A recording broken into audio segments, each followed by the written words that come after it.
Hello students, I am Disha Songara and today we will discuss about tissue. So first of all, what is tissue?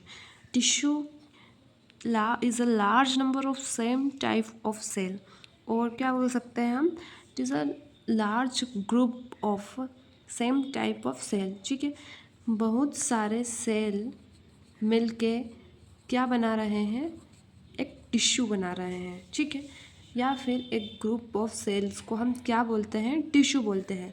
और ये classify होता है किसके according, तो size के according, shape के according and उसके फंक्शन के अकॉर्डिंग क्लासीफाई होता है.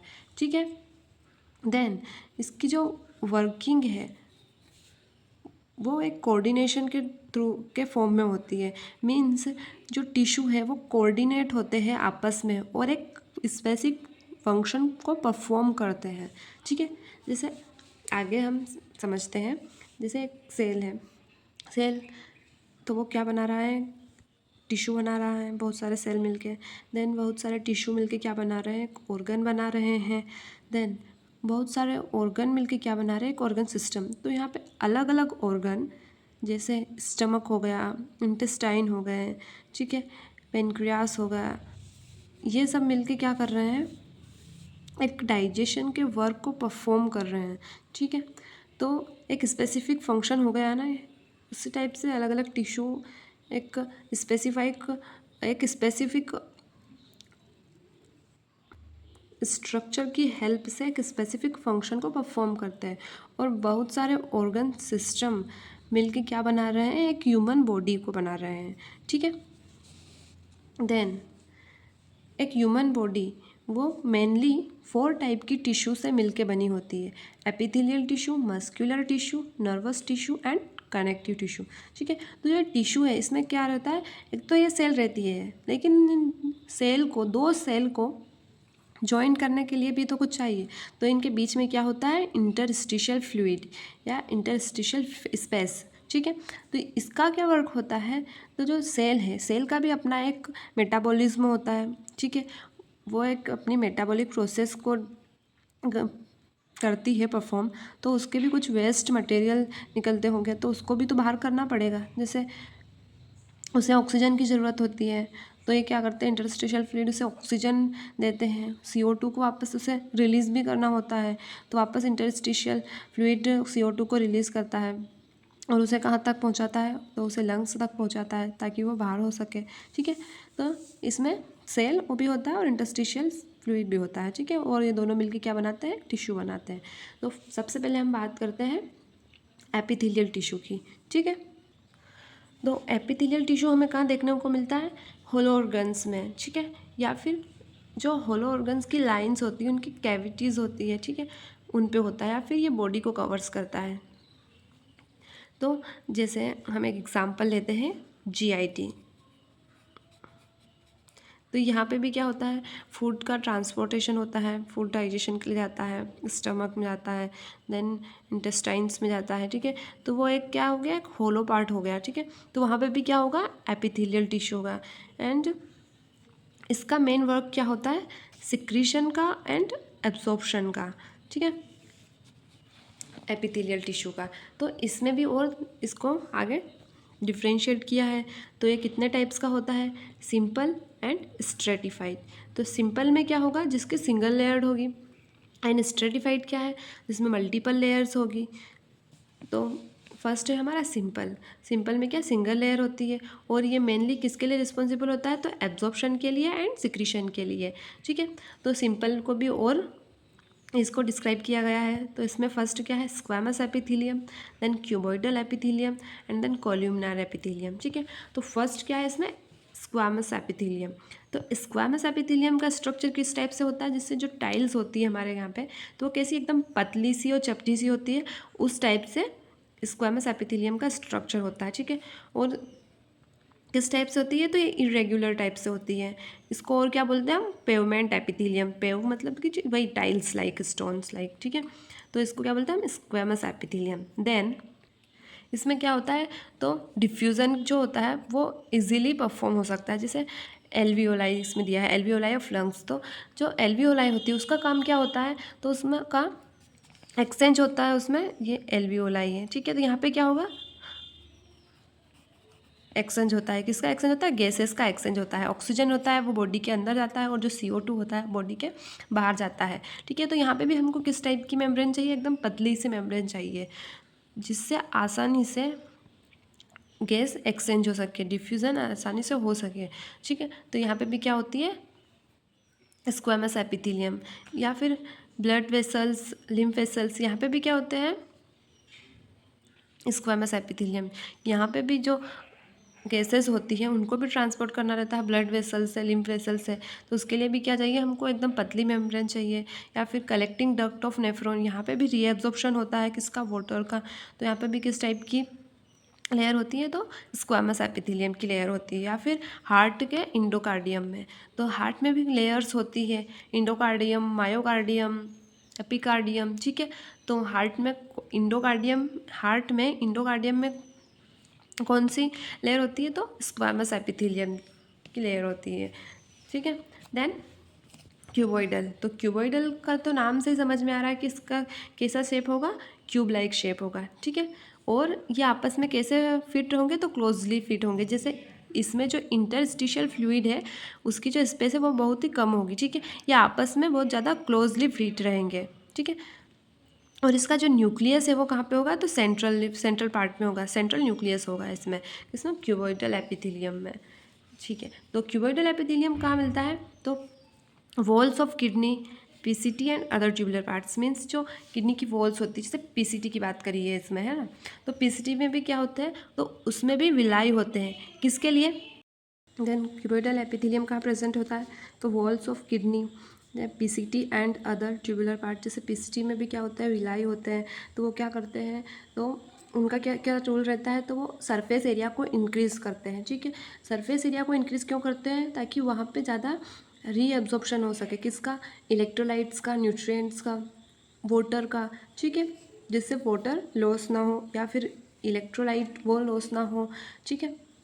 तो उसके लिए क्या होता है, क्यूबॉइडल एपिथेलियम का फॉर्मेशन होता है या फिर क्यूबॉइडल एपिथेलियम वहाँ पे प्रेजेंट होता है, ठीक है। और थायराइड ग्लैंड, तो इसमें भी जो थायराइड हार्मोन होता है उसके लिए हेल्पफुल रहता है क्या, क्यूबॉइडल एपिथेलियम, ठीक है।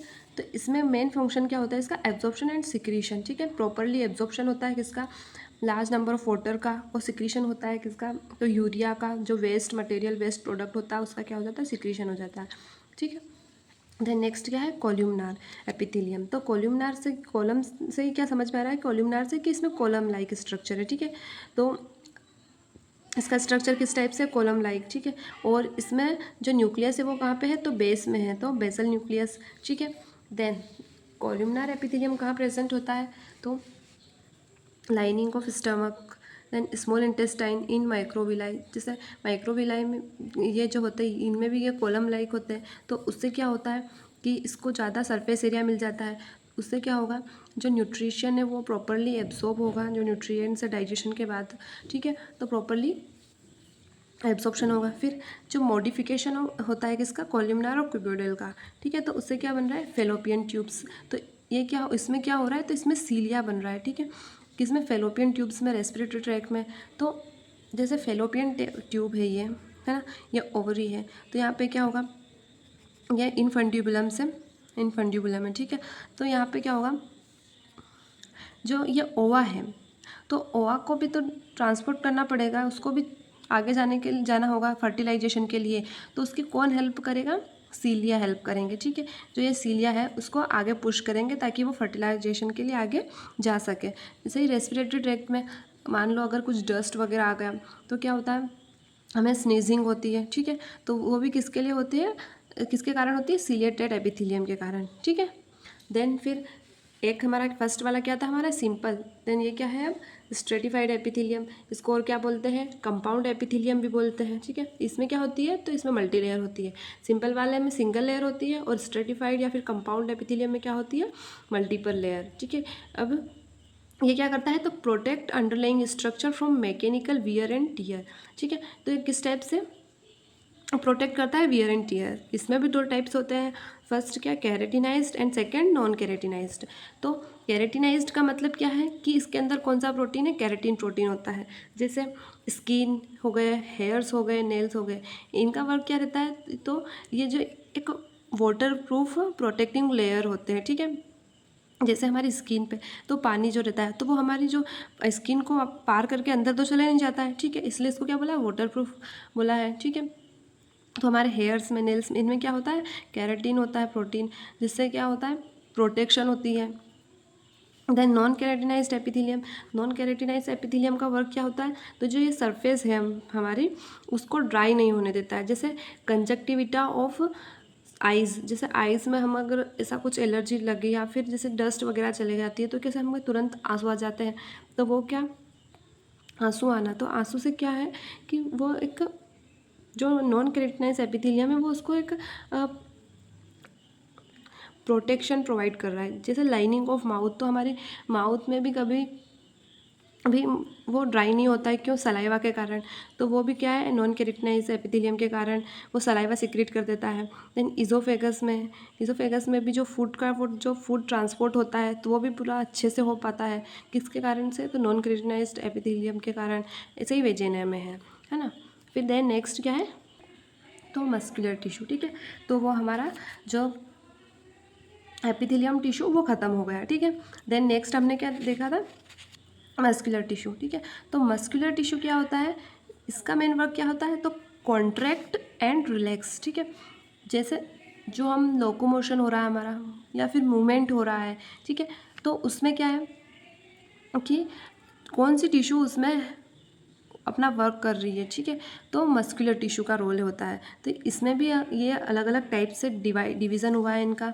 तो फर्स्ट क्या है, skeletal muscles, then smooth muscles, then cardiac muscles. तो फर्स्ट क्या है, स्केलेटल मसल्स। स्केलेटल मसल्स में क्या है, वो मसल्स जो हमारे मूवमेंट, जैसे हम एक जगह से दूसरी जगह जा सकते हैं, तो उसके लिए वो किसको सपोर्ट कर रही है, हमारी बोन्स को सपोर्ट कर रही है, ठीक है। और ये किस टाइप से होती है, वॉलेंट्री होती है। क्यों वॉलेंट्री होती है, कि हमारा मन है इसलिए हम एक जगह से दूसरी जगह जा रहे हैं, ठीक है, हम यहाँ से चल के यहाँ तक जा रहे हैं, ये हमारा मन है, तो ये क्या है, वॉलेंट्री है, ठीक है, कि ये हम कर सकते हैं और हमारा मन है इसलिए हम कर सकते हैं, मतलब इस पे हमारा कंट्रोल है, ठीक है। तो इसमें और क्या हो सकता है, जैसे एग्जांपल क्या दिया, राइटिंग, मतलब हम चाहते हैं कि हमें लिखना है, तो हम इस तरह से मूवमेंट कर सकते हैं हमारे हेड को, या फिर हमारा मन है स्केटिंग करने का तो हम उस टाइप से मूवमेंट कर सकते हैं, या साइकिलिंग का तो उस टाइप से मूवमेंट कर सकते हैं, या फिर डाइवर्गम, तो ये भी क्या, कॉन्ट्रैक्ट होता है, रिलैक्स होता है, ठीक है। तो ये सब किस में आता है, स्केलेटल मसल्स में, ठीक है। फिर स्केलेटल मसल्स का ये डायग्राम दिया गया है, तो ये किस टाइप से होती है, तो ये स्ट्राइटेड होती है, इसमें स्ट्राइशन बने हुए हैं दिख रहे हैं आपको, ठीक है। देन ये कैसी होती है, सिलेंड्रिकल होती है। देन अनब्रांच्ड होती है, इसमें कोई ब्रांच नहीं होती है। और जो न्यूक्लियस होता है वो कहाँ पे होता है, पेरीफेरी में, ठीक है, मतलब ये स्ट्रक्चर है, तो इसका न्यूक्लियस किस टाइप, कहाँ पे, ये पेरीफेरी में, ठीक है। ये किसका स्ट्रक्चर है, तो ये स्केलेटल मसल्स का स्ट्रक्चर है। देन स्मूथ मसल्स, तो स्मूथ मसल्स क्या होती है, इसके नाम से समझ में आ रहा है कि स्मूथली, तो ये क्या होगा, किसके लिए हेल्प करती हैं, तो peristalsis movement of GIT. Peristalsis movement means जो फूड का मूवमेंट हो रहा है, किसमें, जीआईटी में जो फूड का मूवमेंट हो रहा है, उसकी बात, उसको क्या बोलते हैं हम, पेरिस्टलेसिस मूवमेंट, ठीक है। तो इसका स्ट्रक्चर कैसा होता है, इसमें कोई स्ट्राइशन नहीं होते हैं, ठीक है, क्योंकि भाई फूड को हमको बहुत ही आराम से स्लाइटली उसको कैसे मूवमेंट करवाना है, इसलिए। देन ये कैसी हो, इसको और क्या बोलते हैं हम, विसेरल बोलते हैं, या फिर इनवॉलेंट्री, क्योंकि इस पर हमारा कोई भी कंट्रोल नहीं होता है, वो बस हमारा कंट्रोल कहाँ तक रहेगा कि भाई कुछ भी फूड को उठाया हमारे मुंह तक रखा, बस। देन उसके बाद जो भी आगे की प्रोसेस है वो सब अपने आप होगी, ठीक है, उसमें हमारा कोई रोल नहीं रहेगा। देन इसमें न्यूक्लियस कहाँ पे होती है, तो न्यूक्लियस सेंटर पे होती है। और ये कैसा होता है, तो ये सिलेंड्रिकल होता है, और ये कैसा होता है, ब्रांच्ड होता है। स्केलेटल मसल्स अनब्रांच्ड होता है, लेकिन ये कैसा होता है, ब्रांच्ड होता है, ठीक है। फिर regulating the diameter of blood vessels and airway, तो ये किसको रेगुलेट करता है, तो ब्लड वेसल्स एंड एयरवे के डायमीटर को। Then expelling content of urinary bladder and uterus, means जो हमारे ब्लैडर में अगर यूरिन, ठीक है, यूरिन आ गया तो देन फिर क्या होगा, कॉन्ट्रैक्शन होगा, ठीक है। तो वो कॉन्ट्रैक्शन भी किसके कारण हो रहा है, तो वो स्मूथ मसल्स के कारण हो रहा है, ठीक है। फिर देन आता है कार्डियक मसल्स, तो कार्डियक मसल्स, कार्डियक से समझ के आ रहा है कि हार्ट की बात हो रही है, ठीक है। तो ये केवल कहाँ फाउंड होता है, कहाँ पे मिलता है हमको, ओनली हार्ट में, ठीक है। ये मसल्स क्यों ओनली हार्ट्स में होती है, क्योंकि इनका एक बार अगर काम चालू हुआ तो ये लाइफ टाइम इनका काम कभी रुकेगा नहीं। ये एक बार कॉन्ट्रैक्शन, रिलैक्सेशन एंड कॉन्ट्रैक्शन इसमें शुरू हुआ तो मतलब मीन्स जब जैसे वॉम में जैसे ही हार्ट सबसे पहले धड़कना स्टार्ट हुआ, देन जब तक लाइफ टाइम तक, हमारे मौत तक जब तक धड़केगा ये, तब तक इसका काम क्या है कि ये धड़कता ही रहेगा, इसका रुकने का बिल्कुल कोई वर्क नहीं है, ठीक है। तो इसका किस टाइप से रहेगा, ये तो इनवॉलेंट्री होगा, ठीक है, इसमें हमारा कोई रोल नहीं रहेगा, ठीक है। फिर इसमें भी क्या होती है, स्ट्रिप्स होती है, स्ट्राइशन होती है, किस लिए, तो ये किस में हेल्प करती है, प्रॉपरली कॉन्ट्रैक्शन हो सके हार्ट का, प्रॉपरली हार्ट बीट हो सके, ठीक है, उसके लिए ये स्पेशलाइज्ड मसल्स बने होते हैं, ठीक है, इसलिए इनको स्पेशल नाम क्या दिया है, कार्डियक मसल्स। और ये केवल कहाँ प्रेजेंट होते हैं, तो केवल और केवल ये हार्ट की वॉल्स में प्रेजेंट होते हैं और कहीं देखने को नहीं मिलेंगे, ठीक है। तो ये क्या था हमारा मस्कुलर टिश्यू।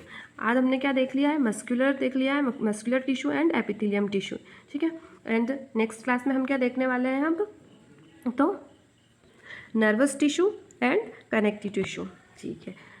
अगर आप कुछ डाउट हो तो प्लीज़ मुझे कमेंट करके बताइए, ठीक है। Thank you.